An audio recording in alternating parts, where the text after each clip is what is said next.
Hi మామ. So కొత్త పిలుపు హాయ్ మామ bros.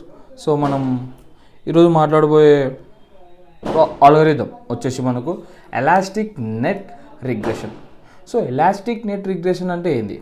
So basically elastic net regression is nothing but it's a combination of lasso and the ridge regression. So combination of lasso and the regression అనేది గుర్తుపెట్టుకోండి, మళ్ళీ లాస్ట్లో మనం recall చేసుకుందాం. సో దానికన్నా ముందు ఈ లాసో మనం previous video lasso and the ridge regression గురించి తెలుసుకుందాం. వీడియో కొంచెం ఇట్లా ఇంట్రడక్షన్ ఇచ్చి వెళ్ళిపోదాం లోపలికి, ఇట్లా ఇంట్రడక్షన్ ఇచ్చి వెళ్ళిపోదాం లోపలికి. So next thing elastic net regression. So ఇప్పుడు మనం మాట్లాడబోయే లీనియర్ రిగ్రెషన్. ఫస్ట్ మనకు ఆల్గోరిథం స్టార్ట్ అయినతోనే వీడియో స్టార్ట్ అయినతో లీనియర్ రిగ్రెషన్ అంతా స్టార్ట్ అయింది. సో ఈ లీనియర్ రిగ్రెషన్ అంటే ఏంది?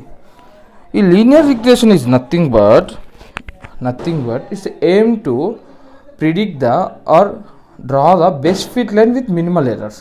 అంటే ఎలా అంటే ఇప్పుడు మనకి ఇచ్చిన డేటా పాయింట్స్ ఉన్నాయి కదా, ఈ డేటా పాయింట్స్తోనే ఒక బెస్ట్ ఫిట్ లైన్ డ్రా చేసి మనకు ఆ best fit line why.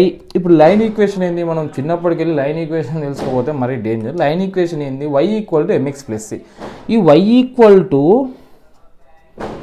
MX plus సిని నేను హైపోథెసిస్ ఈక్వేషన్ లాగా బీటా నాట్ సి అంటే intercept, beta not plus beta 1 x. So మనకు ఈ ఎం అంటే ఏంది? జనరల్లీ లైన్ ఈక్వేషన్ ఎం అంటే స్లోపు, ఎక్స్ అంటే ద డేటా పాయింట్, సి అంటే ఇంటర్సెప్ట్ అంటే ఇప్పుడు ఎగ్జాంపుల్ ఎక్స్ ఈక్వల్ టు 0 అంటే ఇప్పుడు ఇంటర్సెప్ట్ ఎలా అంటే ఇప్పుడు ఇక్కడికి వెళ్ళి స్టార్ట్ అయింది అనుకో, వై పాయింట్లు ఇక్కడ ఇంటర్సెప్ట్ అయితే దీన్ని సి అంటాం, మనం పాయింట్ దాన్ని సి అంటాం. సో మనం బెస్ట్ ఫిట్ లైన్ కోసం ఏది యూజ్ చేస్తాం? మీకు ఏం చెప్పిన ఎయిమ్ అంటే to find the best fit line with minimal error. Finding a best fit line ఎలా ఫైండ్ చేస్తామంటే with the equation of y equal to m x plus c. దాన్ని మనం హెచ్ టీటా ఆఫ్ ఎక్స్ అంటే దీని హైపోథెసిస్ ఈక్వేషన్ అంటాం, theta 0 plus theta 1 x. So నేను చదివిన to find the best fit line with minimal ఎర్రర్స్లో ఫైండ్ ద బెస్ట్ ఫిట్ లైన్కి మనం లైన్ ఈక్వేషన్ యూజ్ చేస్తే నెక్స్ట్ వచ్చేసి మనకు మినిమల్ ఎర్రర్ కోసం మనం కాస్ట్ ఫంక్షన్ అనేది యూజ్ చేస్తాం. కాస్ట్ ఫంక్షన్ ఏంటంటే మినిమల్ ఎర్రర్ ఏంటంటే మనం వచ్చిన ఇది వచ్చిన యాక్చువల్ పాయింట్, దీనికి మనం ఇలా గీసుకొని ఇలా చూసుకుంటాం, దీన్ని ప్రెడిక్టెడ్ పాయింట్. అంటే ఇది ఎక్స్ అనేది ఇన్పుట్ అయినప్పుడు వై అనేది అవుట్పుట్ అయినప్పుడు ఇక్కడ నుంచి ఇప్పుడు వచ్చిన ఈ పాయింట్ని దీన్ని ప్రిడిక్ట్ చేస్తుంది మేడం. సో ఈ డిస్టెన్స్ని మనం మినిమల్ రెసిడ్యువల్ ఎర్రర్ అంటాం. రెసిడ్యువల్ ఎర్రర్ అంటే the distance between the actual point and the predicted point equal to minimal error. ఇది అర్థమైందా? దీన్ని మనం కాస్ట్ ఫంక్షన్ యూజ్ చేసి అన్ని దానిలో కాస్ట్ ఫంక్షన్ ఎలా యూజ్ చేస్తామంటే y of i minus y theta of i అంటే predicted point minus the actual point whole square సమేసి. ఇదల్లా నీకు ప్రీవియస్ వీడియోలో ఉంది లీనియర్ రిగ్రెషన్ స్టార్టింగ్లో. సో నేను బ్రీఫ్గా చెప్దామని అనుకున్నా. సో నెక్స్ట్ వచ్చేసి మనకు కాస్ట్ అంటే ఇప్పుడు మనం ఇప్పుడు కాస్ట్ ఫంక్షన్కి హైపోథెసిస్ ఫంక్షన్ రిలేషన్ ఏంటంటే మనకి ఇక్కడ ఈ కర్వ్ ఉంటుంది, మనకు ఈ కర్వ్ పేరు వచ్చేసి బెల్ కర్వ్ అంటాం మనం, బెల్ కర్వ్. ఈ కర్వ్ ఏంటంటే ఇక్కడ మనం గ్లోబల్ మినిమం వచ్చేదాకా మనం కాస్ట్ ఫంక్షన్ చేస్తూ ఉండి సమ్మేషన్ చేస్తూ గ్లోబల్ మినిమం వచ్చిన తర్వాత మనం దాన్ని స్టాప్ చేస్తాం, వీడియో బెస్ట్ ఫిట్ లైన్ అనుకుంటాం. ఇలా అయిపోయింది. దీన్ని మనం మీన్ స్క్వేర్ ఎర్రర్ అంటాం. సో రిడ్జ్ రిగ్రెషన్కి వెళ్ళిపోదాం. రిడ్జ్ రిగ్రెషన్ అంటే ఏం లేదు. సో రిడ్జ్ రిగ్రెషన్ అంటే నువ్వు ఇప్పుడు తీసుకున్న పాయింట్స్ ఉన్నాయి చూసినావా, ఇప్పుడు నువ్వు తీసుకున్న బెస్ట్ ఫిట్ లైన్కి ఈడొక పాయింట్ ఎగ్జాక్ట్గా నీకు పాయింట్ వచ్చినప్పుడు మనం డిస్టెన్స్ క్యాలిక్యులేట్ చేద్దాం. ఇదే నీకు ఇదే ఇక్కడ ఉంది చూసినా, ఇదే నీకు ప్రెడిక్టెడ్ పాయింట్, ఇదే నీకు యాక్చువల్ పాయింట్, ఇదే నీకు ప్రెడిక్టెడ్ పాయింట్, ఇదే నీకు actual point. So the distance between the actual value and the predicted value gets to 0. ఇప్పుడు ఇలా వచ్చినప్పుడు ఒక న్యూ డేటా అనేది మనం ఇప్పుడు న్యూ డేటా ఇక్కడ తీసుకున్నామో న్యూ డేటా అనేది అప్పుడు వచ్చే prediction May goes to the wrong. దీని ఓవరాల్ కండిషన్ మనం ఓవర్ ఫిట్టింగ్ కండిషన్ అంటాం. Over fitting is nothing but which has లో bias and the high variance. అంటే మన ట్రైనింగ్లో ఒక యాక్యురసీ ఎక్కువ యాక్యురసీ వచ్చి టెస్టింగ్లో తక్కువ యాక్యురసీ వస్తే దాన్ని ఓవర్ ఫిట్టింగ్ కండిషన్ అంటాం. ఈ ఓవర్ ఫిట్టింగ్ కండిషన్ని డిక్రీజ్ చేయడానికి మనం యూజ్ చేసేది రిడ్జ్ రిగ్రెషన్ అనేది యూజ్ చేస్తాం. దీని రిడ్జ్ రిగ్రెషన్ మనం L2 రెగ్యులరైజేషన్ కూడా అంటాం. ఇప్పుడు మనం మీకు కాస్ట్ ఫంక్షన్ వర్సెస్ ద టీటాకి ఇస్తా. ఇలా వచ్చినప్పుడు మనం దీనికి ఈ దాకా లీనియర్ రిగ్రెషన్ గ్లోబల్ మినిమం వచ్చేదాకా ఆపేస్తామని. సో ఇప్పుడు మనకు ఓవర్ ఫిట్టింగ్ కండిషన్ వస్తే మనం ఏం చేస్తామంటే చూడండి. సో ఇప్పుడు మన కాస్ట్ ఫంక్షన్ మనం సేమ్ దానికి same cost function 1/2m summation of i equal to 1 to n y of i minus y0i whole square. దీని రెసిడ్యువల్ ఎర్రర్ అంటాం, అంటే predicted point minus the actual point, దాని డిస్టెన్స్ క్యాలిక్యులేట్ చేస్తాం. వీడికి మనకు ఏమవుతుంది, 0 వస్తుంది. ఎందుకు 0 వస్తుంది అంటే నీకు ఒకటే దగ్గర వస్తుంది. ఒకటే దగ్గర నీకు predicted point and actual point ఒకటే దగ్గర వస్తుంది. Distance between them 0.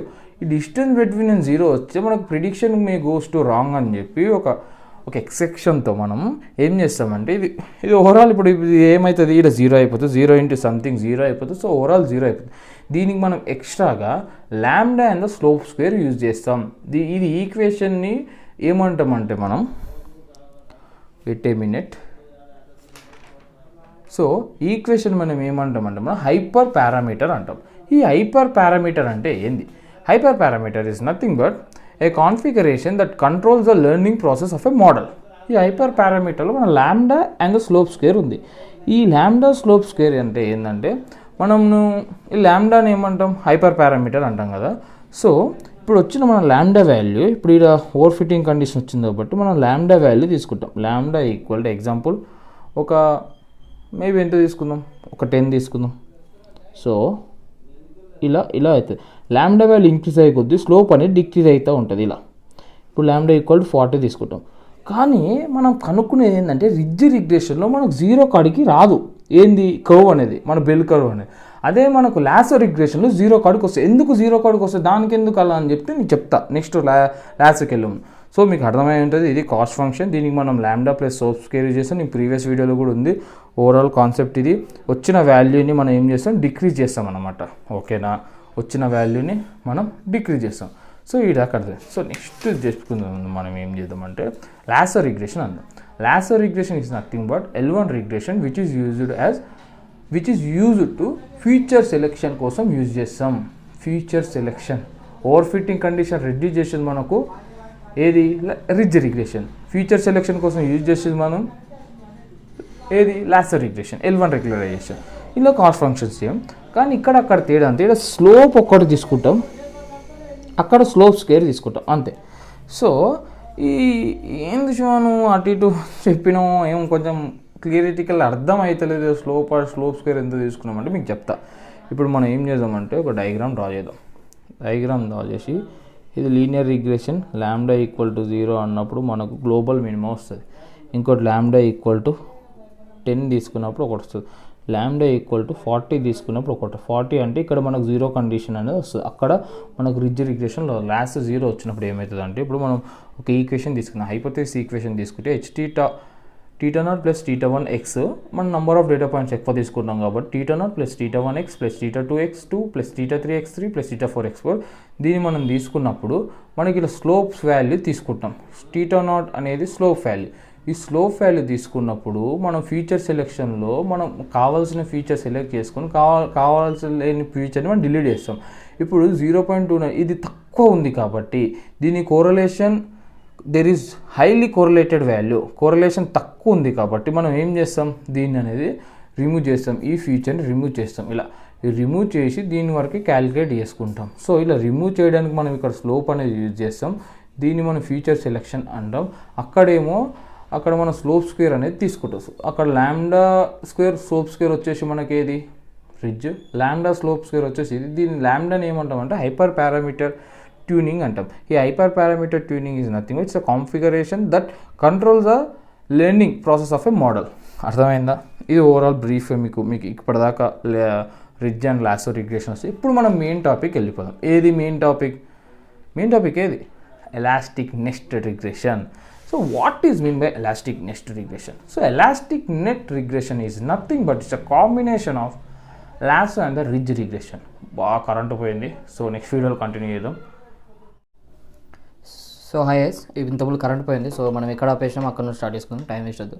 సో నేను ఈరోజు ఎలాస్టిక్ నెట్ రిగ్రెషన్ గురించి చెప్తాను. సో దానికి బ్రీఫ్గా నేను linear regression, lasso regression and the ridge regression 3 చెప్పా. ఇప్పుడు elastic regression is nothing but మీకు ముందే చెప్పా, it is a combination of ridge and the lasso regression. So రిడ్జ్కి వచ్చేసి మనకు ఈ ఈక్వేషన్ అనేది ఉంటుంది, ఈ ఈక్వేషన్. లాసోకి వచ్చేసి మనకు దీని ప్లేస్లో ఇది ఉంటుంది. సో ఇట్స్ అ కాంబినేషన్ అని చెప్పినా కదా.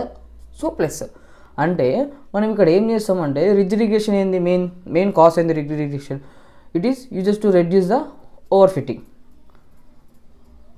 ఓవర్ ఫిట్టింగ్ కండిషన్ రెడ్యూస్ అవుతుంది. అదే మనకు లాస్లో ఏంది, it is used mainly for feature selection. So ఇక్కడ మనం లాస్లో కూడా ఓవర్ ఫిట్టింగ్ డిక్రీజ్ చేయొచ్చు, కానీ ఇన్ కేస్ సమ్ కేసెస్ వరకు ఓవర్ ఫిట్టింగ్ డిక్రీజ్ చేయొచ్చు. బట్ కానీ elastic is a best fit model for the feature selection and over fitting. 2 condition satisfy చేయాలంటే మనం ఎలాస్టిక్ నెట్ రిగ్రెషన్ అని యూజ్ చేస్తాం. Simple, the ridge regression first చెప్పిన linear regression is used to the aim is used to find the best fit line with minimal errors, the first algorithm, and the second algorithm is the ridge regression, which is used to decrease overfitting condition, and the third is lasso regression, which is used for a future selection, and the fourth is elastic net regression, which is used to reduce the overfitting and the future selection. 2 condition best fit model వచ్చేసి మనకు elastic net regression. So మీకు overall concept అయిపోయింది. మనకు linear ఇప్పటికి 4 models అయిపోయాయి. 4 మోడల్స్ని ఈ వీడియోలో మొత్తం క్లియర్ అంటే బేసిక్ ర్యాండమ్గా ఎక్స్ప్లెయిన్ చేసినాం. సో నెక్స్ట్ వచ్చేసి మనం నావీ బయాస్ అని చెప్పుకుందాం. ఇంకోటి కే నియరెస్ట్ ఇంకా ఉంది. సో నెక్స్ట్ వీడియోలో చెప్పుకుందాం. సో ఈ వీడియోకి టాటా బాయ్ రైట్.